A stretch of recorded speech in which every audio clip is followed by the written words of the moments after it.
ఇడుపులపాయ వెళ్ళి list release చేయడం క్రిందటిసారి 5 ఏళ్ల క్రితం ఏప్రిల్ 17న రిలీజ్ చేశారు. ఈ దఫా ఒకరోజు ముందు రిలీజ్ చేశారు. టోటల్గా ఆ సందర్భంగా జగన్ చెప్పుకొచ్చింది ఈరోజు 200 స్థానాలకు గాను ఏకంగా 59 స్థానాలు బీసీలకు కేటాయింపులు చేశాం. అంటే అసెంబ్లీ పార్లమెంట్ కలిపి 175 + 200 కలిపి 59 బీసీలకు కేటాయించాం. 175 అసెంబ్లీ స్థానాలకి 48 అసెంబ్లీ స్థానాలు, 25 ఎంపీ స్థానాలకు గాను 11 స్థానాలు బీసీలకి కేటాయించాం.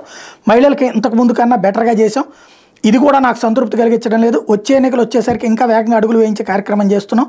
200 స్థానాలకి 22 స్థానాలు అంటే 12% అక్క చెల్లెమ్మలకి ఇవ్వగలిగాం. ఇది పూర్తిగా సంతృప్తి కలిగించే అంశం కాకపోయినప్పటికీ లాస్ట్ టైం కన్నా బెటర్గా చేసాం. బహుశా ఏ ఇతర పార్టీ కన్నా బెటర్గానే ఉంటుంది అనుకుంటున్నాను. గతసారి 19 ఇస్తే ఈసారి 24 దాకా తీసుకోగలిగాం. ఇది కూడా ఒక విశేషం అని చెప్పాలి.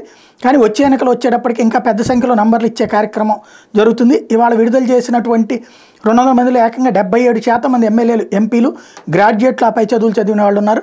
ఎమ్మెల్యేలకు సంబంధించి 175 మంది, ఎమ్మెల్యేలకు కానీ 75% గ్రాడ్యుయేట్లు, ఆ పై చదువులు చదివిన వాళ్ళని మనం ఎంపిక చేయగలిగాం. మైనార్టీలకు ఇంతకుముందు 5 స్థానాలు ఇస్తే వాళ్ళు 7 స్థానాలు పెంచగలిగాం. మొత్తం మీద 50% నానా అని పిలుచుకుంటూ బీసీ, ఎస్సీ, ఎస్టీ, మైనార్టీలకు ఇవ్వడం చరిత్రలో నిలిచిపోయే ఘట్టం. ఎన్నికల్లో దాదాపు 81 స్థానాల్లో ఎమ్మెల్యేల మార్పు, 18 ఎంపీ స్థానాలు కూడా మార్పు జరిగింది. దాదాపుగా 99 స్థానాలు అంటే 50% స్థానాల్లో మార్పు చేసాం. ఇది కూడా చరిత్రలో నిలిచిపోయే ఘట్టమే. ఈ స్థాయిలో మార్పులు చేయగలిగిన ధైర్యం ఎవరికి ఉండకపోవచ్చామో.